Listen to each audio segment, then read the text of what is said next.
ডিম খাওয়ার জন্য। অর্ধেক বাবাকে দাও, অর্ধেক আমাকে দাও। কেন দেবো তোকে? তোর ডিম আছে না? কুসুম দাও শুধু। অত কুসুম খালো হয়ে যাবি দিদি। ঠিক আছে? চুপ করো তো কিছু দেখো ডিম খাওয়ার জন্য দেখো কি করছে ওর বাবাকে দেবো।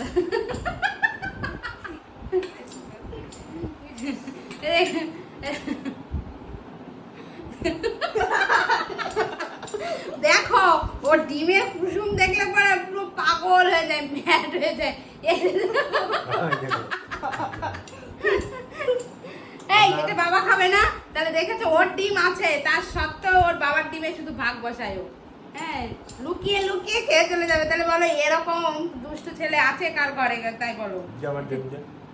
ডিম খাওয়ার পোকা, এত ডিম খায়, মানে ডিম মাছ মাংস অতটা পছন্দ না, শুধু ডিম, ডিমের কারি, ডিমের অমলেট, ডিম সিদ্ধ, ডিমের তোমরা যা দেবা ওকে, তাই তো? ডিমের ভাজা। হ্যাঁ, ডিম ভাজা হলে আর কোনো কথাই নেই, গন্ধেই বলবে যে